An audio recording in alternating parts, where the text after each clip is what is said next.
Hello, hello, hello, and welcome to another episode of Across the Dinerverse, searching for the heart and soul of America one diner at a time.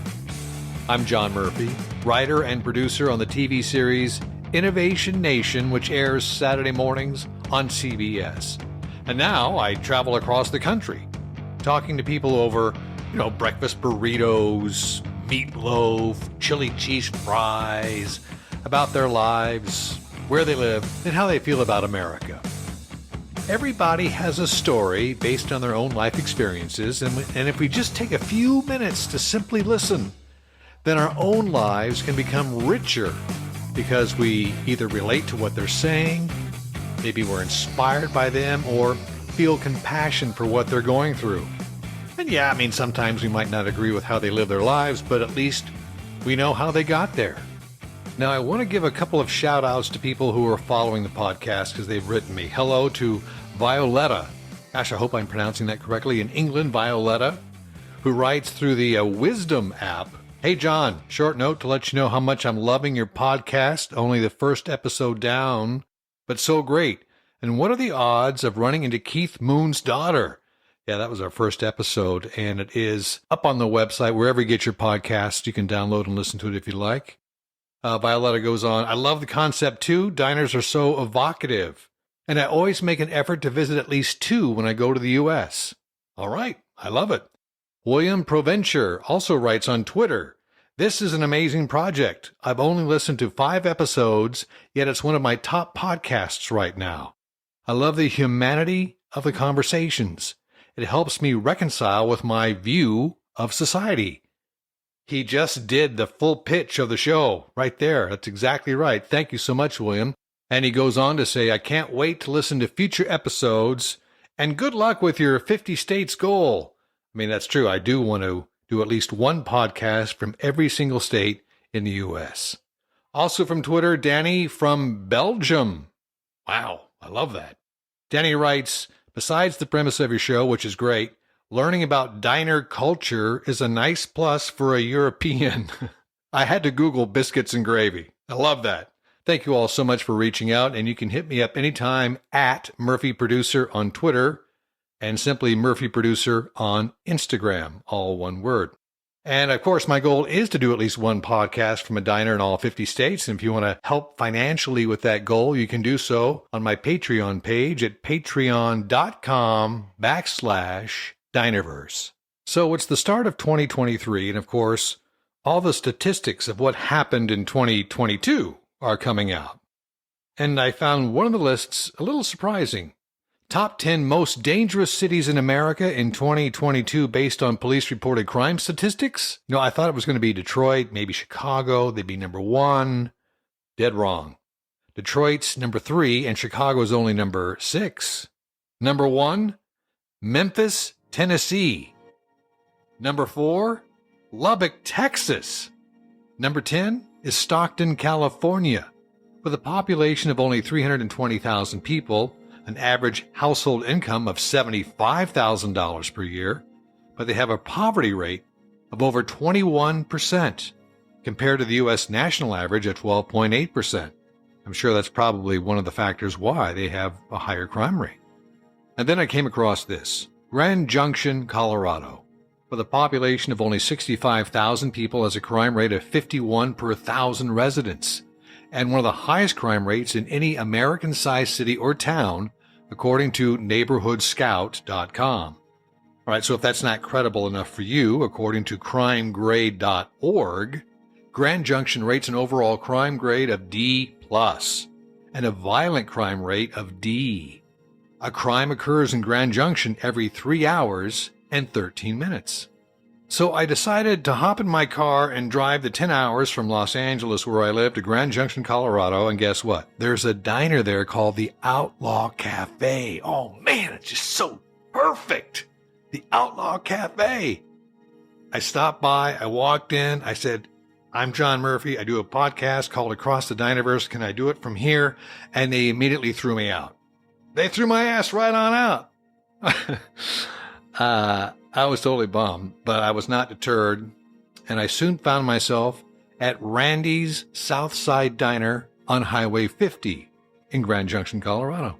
And it turns out one of their servers has a long rap sheet. The police here know me all too well. I was arrested 56 times in 1 year. And Grand Junction is in Mesa County, Colorado. And one of their criminal investigators is a regular. And that's how I always feel. If I was ever to be charged or arrested with a crime, I always feel like I would rather have a public defender because they're not getting paid the big bucks. They want to win.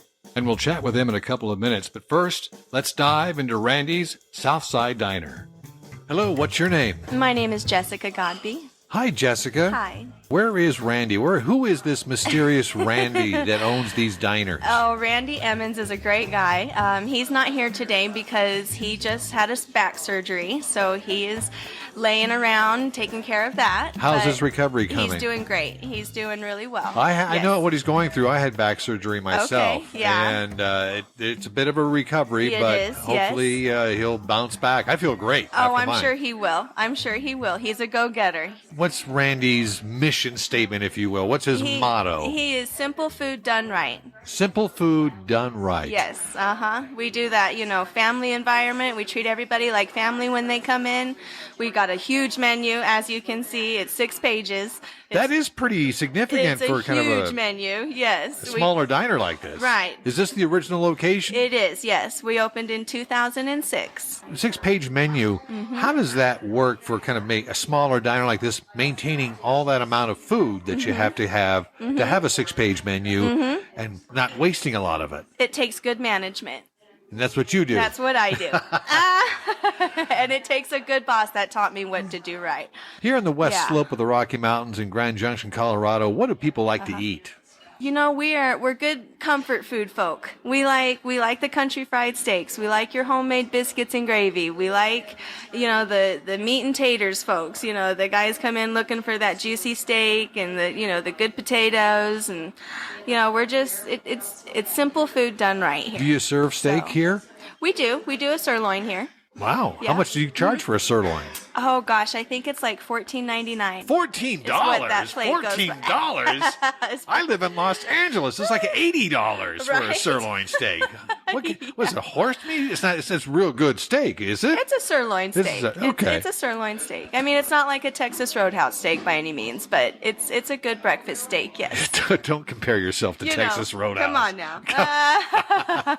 Are you a native Grand Junction person? Yes, I am. What do you call yourselves? Grand Junctionites? I guess Junctionistas? that's a really good question. I'm a Grand Junctionista. I guess if I was going to call myself anything, I'd call myself a mountain hippie, I guess. A mountain hippie? Yeah. My family, we're all about love, so we hug everybody, we love everybody, we give everybody second chances, things like that. So I feel like that's kind of a hippie kind of thing, How dare you love people and give people second chances? Well, you can't do this job without having some sort of heart, so.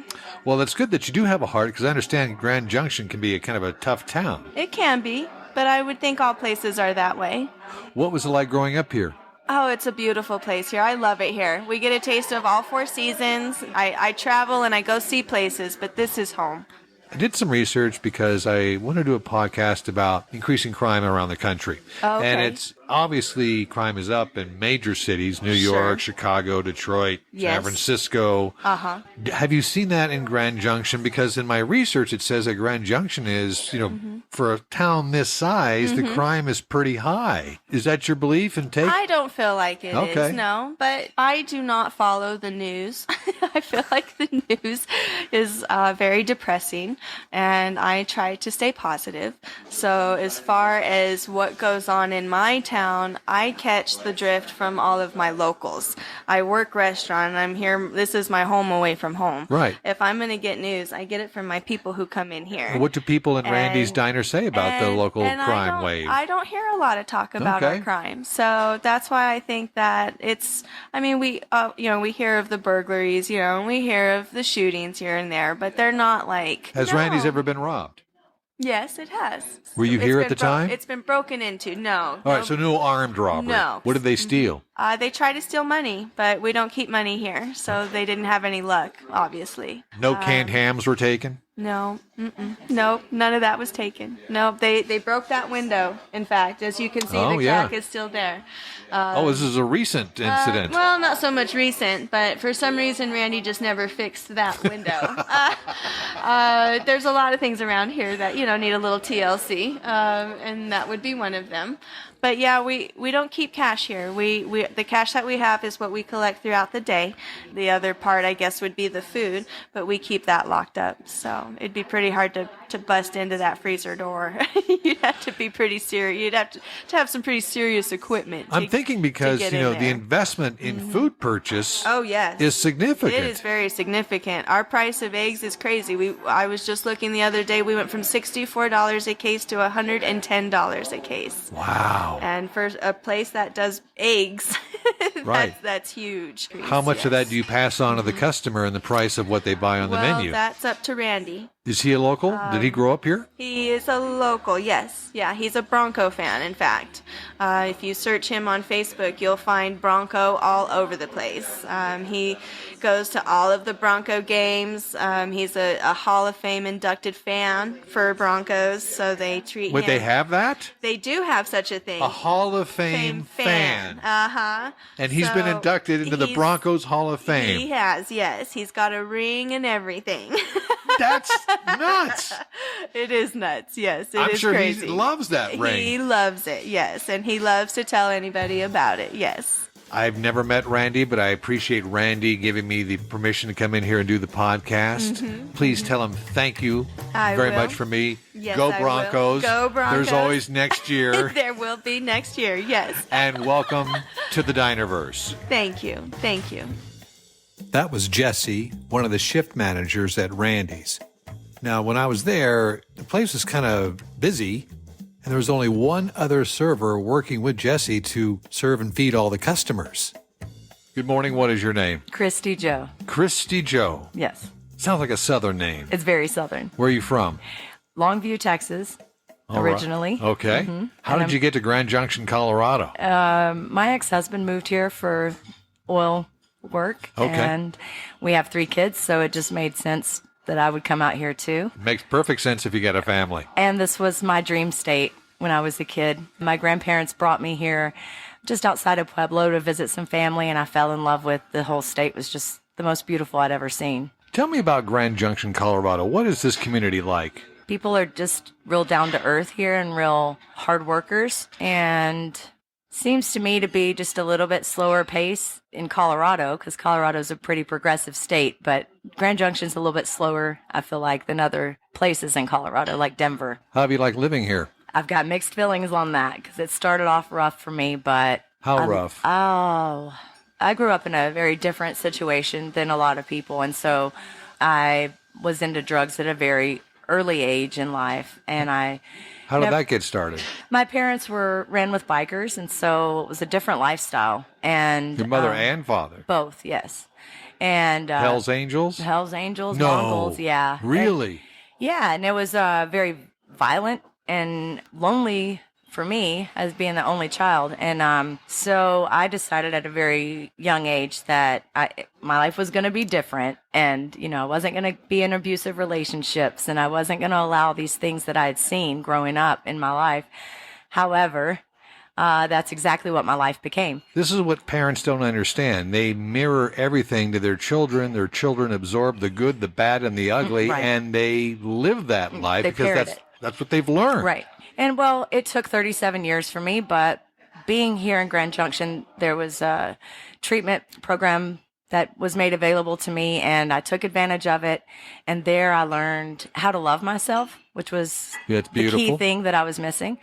And once you love yourself, you don't want to put those chemicals in your body. You don't want to live that kind of a lifestyle. And it completely changed my life. And being a lonely only child, I decided early on that I was going to have a big family. So I have 6 kids. It's been an amazing journey. My kids have been very supportive of me, and that helped me get through, what I was going through. And they told me in treatment that people that do what I did only 1% of them make it out alive. Running with bikers, I thought, wow, I could tattoo a 1% on the side of my neck and it would be true. So I am a 1%er, not the biker kind, but, Congratulations, thank you. First of all. 4 years. Congratulations. New Year's Eve, yeah. Grand Junction is known as kind of a crime town. Yeah. Did you run in those circles? Unfortunately, I did. The police here know me all too well. I was arrested 56 times in 1 year. 56 times yes, in sir. 1 year? Yes, sir. Misdemeanors or felonies? Both. I am now a 2-time felon.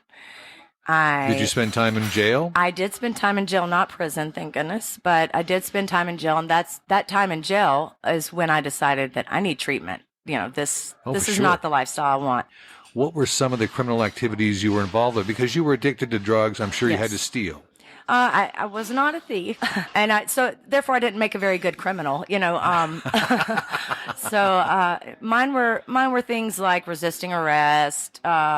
It started off with dog at large tickets that I wouldn't go to court for. I had somewhere like 40 failure to appears. Okay, so the charges kept stacking up on you. Yeah, and at possession charges, but nothing, too major. Like I said, I just wasn't a very good criminal. So what I ended up with was 2 felonies on my record. One was for criminally impersonating myself. What does that mean? I was trying to avoid an arrest warrant, and so I used my common law husband's last name. I see. So therefore, I criminally impersonated myself. I didn't know that was possible. But yeah, interesting charge. Christy Joe can do it. If you tell me no, I will figure out a way. How long did you spend in jail for that? My longest stretch in the county jail was 44 days. What's the quality of the jails here in Mesa County? Oh, they're so overcrowded. I feel like this is probably, a lot of people will resonate with this in their towns. Just overpopulated. There were literally people urinating in trash cans in the office rooms that they were left in because they weren't given the proper facilities. And that happened while I was in there. So overcrowded that they were just letting some people out. And right. I was not one of those people, unfortunately, but being in there long enough let my head clear enough to say, this is not what I want, especially knowing the route that my parents took. Did your parents do time in jail? My father just actually got out of federal prison 2022. How many years did he spend in prison? That go around was 3 years. He was in and out of prison my whole life. There's more from Christy Joe coming up, but I wanted a perspective from the other side of the coin and contacted a criminal investigator who works in Grand Junction, and it's not for the DA's office. Jillian, thank you very much for coming on the podcast. Of course. Thank you for having me. And tell us about your role. What is your title and what do you do for the county of Mesa in Colorado? I work as a criminal defense investigator for the Public Defender's Office, Colorado State Public Defender's Office. So the Public Defender's Office, they actually have investigators who help investigate for their clients who are being charged with a crime. Yes. You see on TV all the time investigators for the DA's office. But you really don't hear about that other side of it, that there's a full team of investigators working to defend a defendant who's charged with a crime, and that's your job. Yes. Yep. How long have you been doing it? Let's see. I started as an intern for the Public Defender's Office. I did that in undergrad at Colorado Mesa University in Grand Junction. And I started that January 2015, and then I became a full-time employee September 2015. So 7 years full-time employee. What does your job entail? Oh, gosh, there's a lot that it entails. We do everything from interviewing witnesses and victims, and reporting parties to serving subpoenas, writing reports, research, and do you go to crime scenes? I wouldn't say initial crime scenes, not like law enforcement gets to. We might go to the aftermath of it after everything has been cleaned up, weeks, months, sometimes even years later. How many cases have you worked on? Oh, gosh, I couldn't give you a number. Hundreds. Give me some of your fascinating cases that you've worked on. Let's see, my very first serious case I had was an assault charge. And it was outside of a Village Inn in Grand Junction. And a Village Inn is almost like a corporate diner kind of place. Yeah. You get pancakes and breakfast and that type of thing. Mm-hmm. Okay. And it was a one-shot fist fight, and a guy was charged with an assault, but he was a habitual offender. He had multiple assaults in his past. He was looking at 68 years in prison for one punch. 68 years in prison for one punch? Yep, one punch. Why? Just because he had multiple assault charges in his past. And so the district attorneys in Mesa County charged him and slapped a bunch of additional charges on top of it. Which is called stacking the charges to guarantee a conviction. That's a strategy, isn't it? Yep. To ensure that something sticks and that this person goes away, and I guess in a sense I want to also indicate it's more alleged. This person was alleged to have punched this other individual, and that was my first big case that I had at the public defender's office, and our client got off not guilty, which was a win for us, which doesn't happen a lot with defense. No, it doesn't, nope. Especially in the public defender side. Mm-hmm. You plea bargain a lot of the cases, don't you? I'm obviously not part of that scenario. I don't That's deal right. with the You're courts. not an attorney. You're not an attorney yourself. But you're just the investigator for the attorney. Yep. So a lot of my work is really doing my investigative work and then letting the attorney, the defense attorney, do the rest of it. They can pick and choose what they want to use and what I gather in my investigation. And they pick and choose what they want to take to the prosecution and what they want to take to the courts. And so they're the ones that handle majority of the plea bargains. I would say in my experience, at least in my office, because that's the only one I have experience in, is that attorneys want to take cases to trial, though. They want to fight. They want to help our clients. And so, but obviously, if a plea deal is a great option, if it's a better option, sometimes, they will plea out cases. Whether they think they're guilty or not. Mm-hmm. That's a tough decision to make for a person, isn't it? Especially if you know in your heart and soul, I'm completely innocent.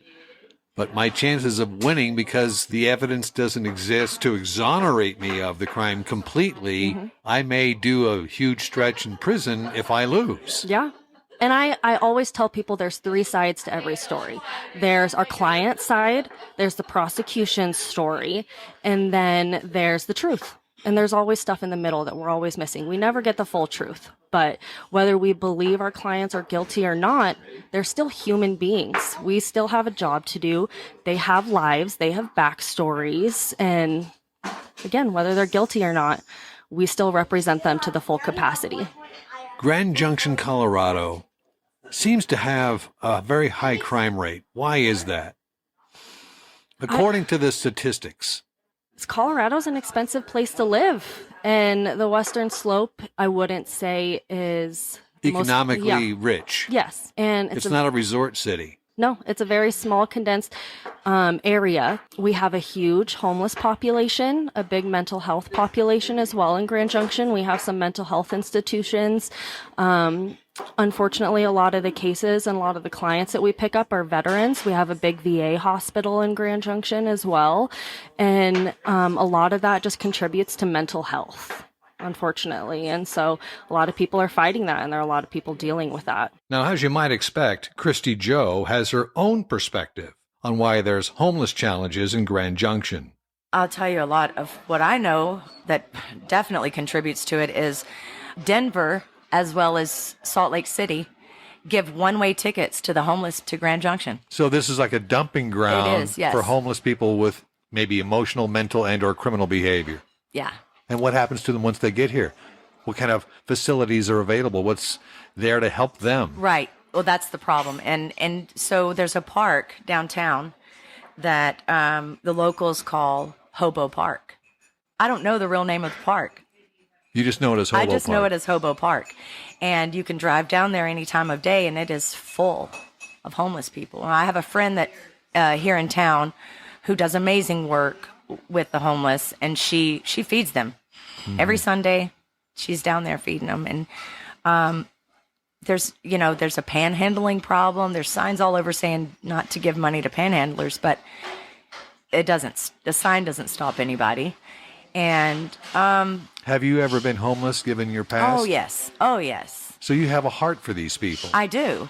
What's it like being homeless and on your own with being a mother of children and being homeless? Very scary. You know, a lot of these people have mental illness, which is the whole, you know, if you get to, a lot of people talk about the root of the problem. Well, the root of the problem is mental illness. And instead of getting that kind of treatment, they're given a cot and a meal. That's great. They need that, yes. But what they really need is counseling. And they need to know that there's hope. You know, I would imagine, well, I know that it's a very hopeless feeling to be homeless. It's embarrassing and degrading, and you feel less than. And so, you know, if you've got people that are just feeding and keeping you warm, which is amazing to have, right? You've still got this problem that causes you to stay in the situation you're in. Right. No matter, you know, they could give you a house. Right. And you may end up homeless again because you don't have the tools. Yeah. Which is what I was lacking. I was lacking the tools to And you found that live through life. recovery? I definitely did. And what tools have you learned that you can share with people who may be struggling? Okay. Well, self-care is top. I was a really good caretaker. I loved everybody around me, and I gave, you know, 150% of my love to those people. But there's nothing left for you. Honestly, now I look back and I say, well, I was passionate, but did I really show them the love they needed? And the answer is no, because I couldn't until I showed myself that love. We're taught from a very young age to believe in things outside of ourselves. Santa Claus, Jesus. Now that's going to hurt a lot of feelings, but the truth of it is we need to be taught to believe in ourselves. I mean, those outside things are great too. It's great to believe in something, but I believe that we should first teach our children to believe in themselves, and then those other things will kind of fall into place. My children, I've always told them, do what you love, because then it doesn't feel like work. Mm-hmm. That's what I do here. I love what I do. I joke around with my customers and say, I get adult conversation. I don't have to cook. I don't do dishes. It's the opposite of home, right? And I get paid for this. So it's like a paid vacation. But the reality of it is I love people. Feeding people, you see people at their worst and at their best. I think that's true. And when they're hungry, they're at their worst. They're at their worst. But then you feed them and they're so happy. And you know, that's a feeling I love. And but that's a great metaphor connection. There's other ways to be hungry. Yes. Hungry emotionally. Yes. Hungry in self-love and self-awareness and self-care. And so if you are starving emotionally from connection, relationships, feeling like you're like an outlier, not part of a community, things like that, then you can get crazy and angry and upset and do things that maybe you wouldn't normally do. Exactly. Obviously, you've experienced those things. Oh, yeah. What's your reaction when you hear people on television or on social media saying, there's a good percentage of the homeless people who choose to be homeless? I've been one of those people that said that. And then I was homeless. And I changed my mind about that. I bet you did. Now, certainly there are people who refuse certain helps. You know, they don't want, some people just don't want a handout, you know. But I think really 98%, I would say, are mentally ill. I think that's why it's so important that people have more empathy towards the homeless situation, because while some people appear to want to live that way, deep down, nobody does. Nobody wants to be alone. Nobody wants to be without. I agree. You know, where it's built in. If you were in an elected position and a politician, what would you do? What would be your first act? Well, thank you for asking me that. I've been waiting for years. And I do lean to be more conservative, and this is more of a conservative area. Okay. I feel like both sides are spending way too much time pointing fingers at each other and doing nothing. And what's the rule about pointing fingers? There's 4 more pointing back at you. That's right. And here's the thing.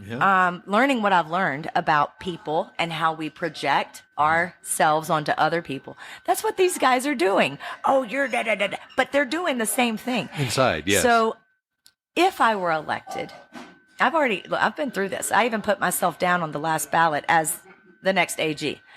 I got one vote, by the way. Did you really? My own. Okay. But yeah, we've become so disconnected, right?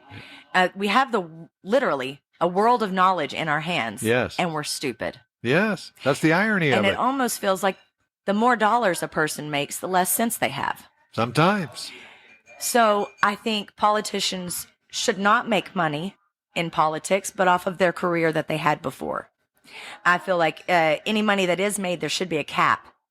And term limits. That's what I mean. Term limits, Yeah. salary caps, and no inside trading. That should not be allowed. It's kind of interesting, a 1%er calling out the 1%. Right? Christy Joe, it's been an absolute pleasure talking with you. Congratulations on your newfound life. Yes. Your eyes are bright and happy. You got a great smile on your face. I just love the miracle that can happen. Right. When you open yourself up and allow yourself to love yourself and for others to love you. Right. Yes. And I wish you a blessed life. Thank you so much. Thank you. Thanks. And welcome to the Dinerverse. Yes. Thank you. This is so exciting. With a high crime rate in such a small community, I mean, Grand Junction isn't Denver or Detroit. I wanted to get into how the public defenders in Mesa County manage so many cases. How many public defenders work for the county of Mesa, Colorado? There's approximately 22 attorneys in our office. And how many cases does each one have? Depends on their status, how long they've been there. We have county court attorneys, we have district court attorneys, and we have juvenile court attorneys. But they can caseload, depending on supervisors and non-supervisors, can range anywhere from 90 cases to 250 plus cases per attorney. Up to 250 cases per attorney per year. Mm-hmm. How many of those cases would you say are percentage-wise roughly actually go all the way to trial? 25%? 20%?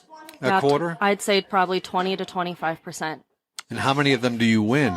It's hard to say, and I can only think from experience because I have to pay attention to my own caseload. I don't have time to pay attention to other people's caseloads because it's just so high. We just have such a high rate. Does the concept of innocent until proven guilty truly, honestly exist in the court system? Absolutely not. I do not believe so. No. And I say that because when people are arrested, whether there's proof, whether there's evidence, sometimes it's just someone making a call saying this happened and then someone gets arrested. They instantly go to jail. And sometimes they'll stay there until their trial, where that's not innocence. If you're innocent, why are you being thrown in jail? Why aren't you given the option to stay out of jail and appear at your court hearings? It probably depends on the degree of the crime, doesn't it? It does. A burglary, you probably do get bail. But if it's a violent crime, an assault, sexual assault, murder, homicide, that type of thing, you're not going to be able to walk necessarily without. No. Certainly a public defender's not going to be able to get you off. Maybe a private attorney at $1,000 an hour will get you a bail in front of a judge. Well, and I don't even know if I necessarily agree with that because we get a lot in our with clients and people that we deal with saying, I wish I had enough money to pay for a private attorney, but why? And that's how I always feel. If I was ever to be charged or arrested with a crime, I always feel like I would rather have a public defender because they're not getting paid the big bucks. They want to win. Public defenders, we want to win. We want to do everything we can to ensure that our clients are getting the best outcome that they can. Whereas private attorneys, and maybe this is just my opinion, sometimes it's just about the money. Of course, they want to help people. I'm not saying that they don't want to help people, but sometimes I think that it is the fact that private attorneys get more money than public defenders do, a lot more money than public defenders do.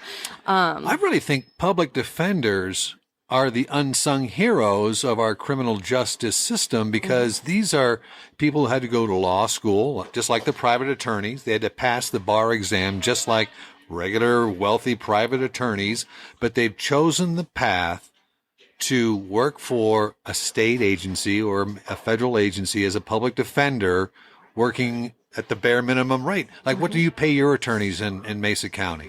Starting rate, I want to say, if I can remember correctly, starting rate now for public defender attorneys is about around $5,000. I think a little more than $5,000 per month. Per month. That's $60,000 a year. That's the entry level fee. Mm-hmm. What do you think they could top out at? I think that they can get up to 6 digits, but it's years of service and years of... But nobody's making $250,000, $500,000, or No. $1 million a year as a public defender. No, absolutely not. And I would say that when I talk about 6 figures, those are people that have been there 25 plus years. What kind of violent crimes do you have in Grand Junction? There's everything from murder to sexual assault on a child. Those are obviously the higher ones that touch people, that affect people the most. And you just don't think about those things happening in a small community. What is it, like under 100,000 people in Grand Junction? if you include the whole entire Mesa County, I think it's about around 100,000. 100,000 people. I guess this crime happens anywhere and everywhere. Yeah. I never knew anything about Grand Junction. I thought Grand Junction was the safest place when I went to undergrad. I knew nothing about the crime rate. I guess in a sense, I also didn't pay attention to it. But the second I started interning at the public defender's office, and then when I became a full-time employee and started getting more serious cases, it was an eye-opener. And it's thinking, you may live in what you think is the most safest place, but if you're not part of the justice system, you don't know what's going on. Things could be going on and you have no idea. What's been shocking and eye-opening to you now that you have worked in the justice system for 7 years that you didn't learn in school? Yeah, I would say the justice system in general. It's not as fair as people think. And I would say, and again, this is my experience only talking about Mesa County, is it's a hard system to be part of because we have such a high caseload. And I would say that the prosecution, the district office in Mesa County makes it hard to do our cases because they stack those charges and they want to ensure that a conviction sticks. It's good for the face of the public. It gives this sense of security to the public that we are watching over our community. Yeah. And any bad person, we're going to guarantee, we're going to incarcerate, we're going to charge them, they're going to go away, and we're going to make our community safer. But in fact, Grand Junction isn't really that much safer. And at the same time, I wouldn't say that it's an unsafe place either. It really just depends on the people themselves. Majority of crimes are not just random. Majority of crimes are friends, family, people that you know. And so it just depends on your inner circle or who you piss off and things like that. So what have you learned about humanity working in your job, investigating, interviewing people charged with crimes, whether they're guilty or innocent? What have you learned about just human beings in this job? Everyone has, and I know I said this earlier, everyone has a backstory. People just don't commit crimes randomly. They do it for a reason. Whether they're homeless and they break into a house to get out of the cold, or whether they're in a relationship and they get in a disagreement and someone maybe oversteps that line. There's a plethora of situations. Everyone's just different. They have their own demons that they're facing, things going on in their life. And I wouldn't say that that makes someone a bad person or a good person. It just is the people you surround yourself with. Who's going to make you a better person? And we see everything. And I don't want to say that we have clients that are good or bad. It's just they're humans and they have lives to live like the rest of us. What is your strategy defending somebody in the public defender's office to present them to a jury so they don't look guilty and they are not perceived as already guilty before the case even gets started? Yeah. So with us, and this in a sense goes back to innocent until proven guilty. And with our office, we have always, and maybe this isn't just our office, and maybe this is just the way of the system, is that if a jury, when you go to trial, if a jury sees someone, a defendant, come into the courtroom and they are wearing a jail jumpsuit, they're initially going to assume that that person's guilty. And same with a public defender. If they know that a defendant is being represented by a public defender, most of the time they're going to think that that person's guilty and can't afford private counsel. And so they're just being appointed someone to represent them. And they so, assume guilt just based on that? Mm-hmm. And that's happened before. There have trials that have been mistrialed because once a jury finds out that someone has a public defender, they obviously have to go into recess. The judge has to go back and ask the jurors, is this going to change your position? Do you think that this person is guilty because they have a public defender? And majority of the time, there's going to be at least one juror on that panel that's going to say yes. And so it always leads to a mistrial. And we at the public defender's office, we have a client clothes closet. And so our clients that are in custody, we will dress them out for trial so that they come into the courtroom wearing nice pants, a suit jacket, tie, shoes, everything, so that the people think that they aren't in custody at the moment. And so they don't have that assumption right away that this person's guilty, because if they're in jail, they must be guilty. The DA's office and the public defender's office are both funded by the state. Yes. Or the county. Yes. Are the budgets the same? No, absolutely not. The DA's office got a lot more to play with, don't they? Well, and that's because they're part of law enforcement, in a sense. So they get to use the law enforcement budget as well, whereas we're a completely separate entity. And so it just depends, in a sense, it depends on taxpayers. It depends on what people are going to vote in during elections. And one thing people don't realize is that the DA's office has access to the full breadth of law enforcement. They can utilize the FBI. They can utilize the CIA, the ATF. They could utilize the IRS and subpoena tax records. They can utilize the county sheriff's office. They can utilize the Colorado Bureau of Investigations. They can utilize ICE. Do you get that kind of access working in the public defender's office? We don't. Nope. So that kind of like tips the scales in favor of justice, doesn't it? Yeah. I mean, we can work with them, but we have to request. We have to pay most of the time. We have to pay for records. There is obviously that rivalry because it's opposite sides, but we don't get to work with them like the prosecution does. And that's a fine dance, because if you plead out so many cases because of your sheer case load, you can't go to trial with every single case. So you have to have a friendly relationship with the district attorney's office so you can get favorable plea deals for your clients as well. Yep. What a tough position to be in. And the funny thing is, personally, I wanted to go to law school. After undergrad, my plan was to go to law school and become a public defender, defense attorney. And after I did my internship, I am so grateful to this day that I did not become an attorney. I enjoy the investigative work more personally for myself. And I enjoy the less stress of having to work with the courts and having to work with the prosecution and kind of, in a sense, being in the back, but also being in the front seat, in a sense. During trials, I'll sit at the defense table on my cases, and I'll be part of it, and I'll talk with the client, I'll talk with the attorney, but I don't have to get up there and talk. I don't want to. Do you see a difference in perception of juries towards guilt or innocence depending on the race of the accused? Yes. So if you're white, the jury looks at you more favorably than you would an ethnic person? Yes. You've seen that personally in your experience? I don't want to say experienced it, but just verbal knowledge from other people, the attorneys who deal with it the most. Because all of my cases, I don't go to trial for all of them. I don't need to be in the court for all of them. It's usually the most serious ones that I'm really involved with, and I'm there every step of the way. And Grand Junction is a very conservative location.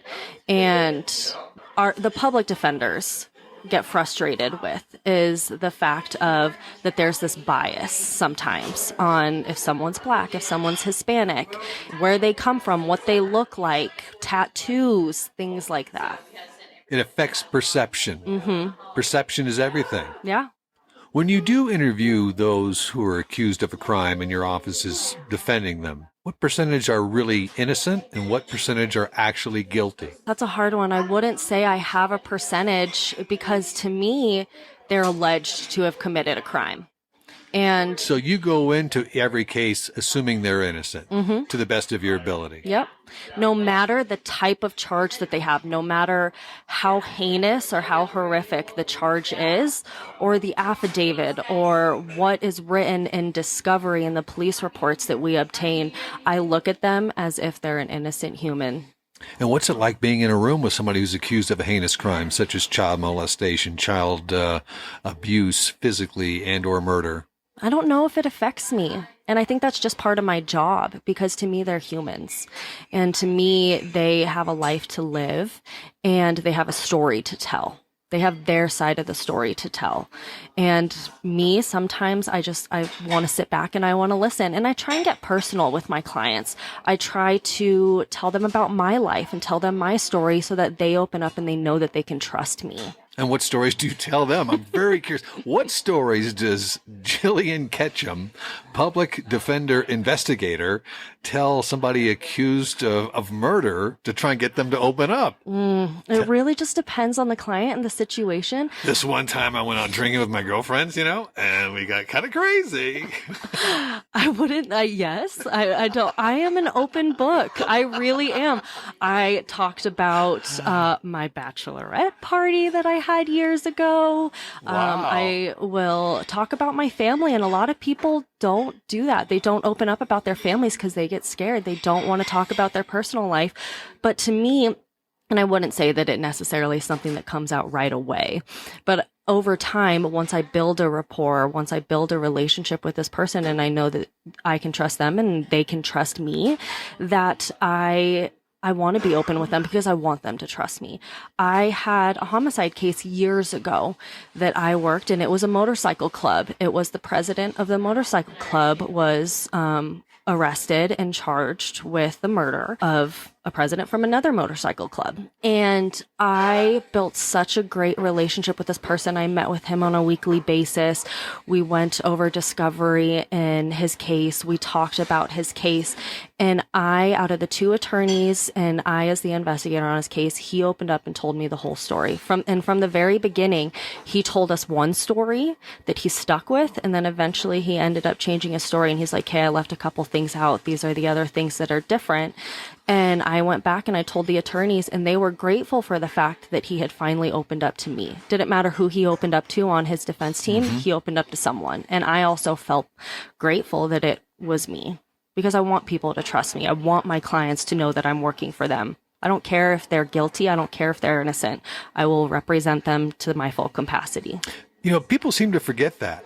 This is a tenet of our democracy in the United States of America. Regardless of the nature of the crime, no matter how heinous, you are entitled to defense. Yep. There's a theory that because of all the TV shows about criminal justice and the DA's office and catching the bad guys and putting the bad guys away, that public defenders, criminal defense attorneys, people such as yourself working for the accused, you're demonized. Mm-hmm. Have you felt that way by the public in any way? Absolutely. And most people, when they ask what I do as a living and I tell them, they initially think it's cool when they hear the word investigator. But then when I explain to them I work for the defense and I work for those that are accused of a crime, they ask me how I do what I do. And my answer is always easy. And it's always the fact that I am there to help people. In the beginning, it was hard when I first started, because even people close to me didn't understand, didn't know why I wanted to work for the defense, and wished that I would have worked for the prosecution, and told me I would make more money working for the prosecution. But for me, it wasn't about the money, and it's not about the money. It's about the people that I'm helping and what I'm doing. And I enjoy the work that I do. I enjoy the challenge is really what it is. And I enjoy being able to figure out things that other people can't, or investigate things that people can't find the answer to or find the information to, and I can. Have you developed a skill, interviewing skills, so much so that you can tell when people are lying to you? In a sense, yes, or I can tell when they're nervous, when they're withholding information. Maybe not be completely truthful. Mm-hmm. Because it's all about how relaxed people are, the information that they give. I don't want to say honest, because honest isn't the word that I'm looking for. It's more just smooth, the story that they're telling. Are they adding information? Almost 2 years into this homicide case that I've had, someone came forward with information that has never been heard, never been told to law enforcement, never been part of the case. And from the beginning, when the person told to me, I sat there and said, I don't think this is true. Obviously not to their face. That was my thought process. But I'm also, sometimes I'm just there to listen to what people have to say. And well, if I'm ever accused of a terrible crime, I hope it's in Mesa County, Colorado, so I can call Jillian Ketchum, public defender investigator, and tell you my story so you will believe me. Well, I'll be there for you, and I'll work hard. I appreciate that. No, seriously, God bless you for everything that you do, and for all of the public defenders who aren't in it for the money. They're just in it to try and do what's right and give Americans accused of crimes their day in court with a solid defense to the best of their ability. Yeah, everyone has a job to do. And it sounds like Jillian is fully committed to hers. You can hear more of my interview with Jillian exclusively on my Patreon page at patreon.com/Dinerverse. And lastly, some final comments from Christy Joe and Jillian on how to lead your best life. I have learned to embrace the struggles of life because it was through those struggles that I learned the most. It was through those struggles that I grew the most. And my mantra that I started while I was in jail was learn, grow, and move on. Because that, I feel like, is the most important thing to do in life. Surround yourself with honest and truthful people, but know who you are as an individual. You don't have to have a million friends, but also being positive and there for people. And I'm an open book. And if you have a question, if you have a concern, I want everyone to be happy. And I know that not everyone is that way. Sometimes people are, unfortunately, more selfish. But just being honest and doing what is best for you sometimes. And sometimes that's not best for other people, but putting yourself first. Thank you, ladies, and wishing you both the very best in 2023. Well, that wraps up another episode of Across the Dinerverse. Thank you to Randy, Jesse, and everyone at Randy's Southside Diner. I'll tell you what, if you want, you can become a VIP member. That's right, a VIP member just by signing up at randysSouthsideDiner.com. That's one long-ass word. randysSouthsideDiner.com. Across the Dinerverse, searching for the heart and soul of America, one diner at a time. I'm John Murphy. What's your story?